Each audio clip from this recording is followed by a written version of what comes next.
walimwambia, mfalme Nebukadneza, Mungu wetu aweza kutuokoa, hata asipotuokoa na umoja hatusujudie sanamu.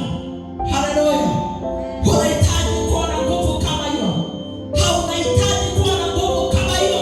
Hata mtu akikwambia kwa sababu hutaki kutenda haya, wamefanya interview na degree yako wewe uchaguliwe, mpaka na nimemwambia Bwana aliyenipa elimu akanisomesha mpaka hapa, akanipa akili ya uweza kunipa kazi. Haleluya.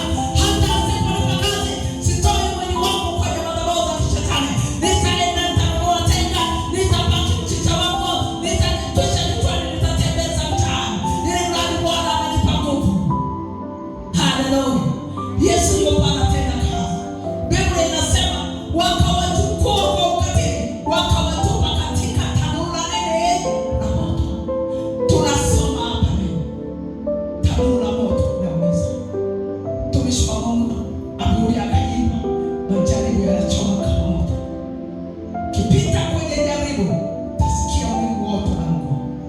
Kipita kwenye jaribu, taona anga limekuacha. Kipita kwenye jaribu, taona Mungu aonekane, lakini yupo. Amen. Lakini yupo. Jina la Bwana libarikiwe. Walipowapeleka wakawaingiza kwenye moto, Biblia inatuambia wale waliowatupa mle, wao waliungua, wao wakaanza kutembea katikati ya moto. Watu wanashangaa, yule mfalme anafikisha na macho yake. Je, ni kweli ni sahihi? Mbona naona mtu wanne? Mbona wale wanatembea katikati ya moto? Ni mara ngapi mtu anasema avuki hapa na wewe unasabai? Ni mara ngapi mtu anasema huyu kijana avuki na kesha na kuona uko ofisini? Ni mara ngapi unasema nimetuma mshale atazinduka unazinduka? Ni mara ngapi anasema nakufuta na ufutiki? Haleluya. Mwambie kijana aliyemshika Mungu afutike. Mwambie jina langu halitafutika. Mwambie maisha yangu hayatafutika. Mafanikio yangu hakuna awezaye kuyafuta, kwa sababu yamethibitishwa na Mungu na Roho Mtakatifu amegongea muhuri. Haleluya. Jina la Bwana libarikiwe. Jina la Bwana libarikiwe. Wamewekwa kwenye moto na wametoka, hata nywele zao hazikuungua. Yule mfalme anashangaa, aliwaona ni vijana tu, hakujua ni vijana waliobeba wokovu na Yesu Kristo. Akatangaza pale pale, akasema natangaza kwenye nchi, Mungu asiabudu Mungu wa Meshaki na Shadraka na Abednego ataangamizwa katika hiyo nchi. Mungu akaanza kuabudiwa, Mungu alisia. Haleluya.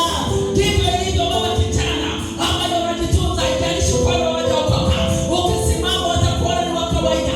Watu watakuona ni mtoto kama wao. Wazazi watakuona kama mtoto kama wao, mtoto wao. Ndugu watakuona wewe ni dada au ni kaka, lakini hawajui moto ulioubeba. Hawajui.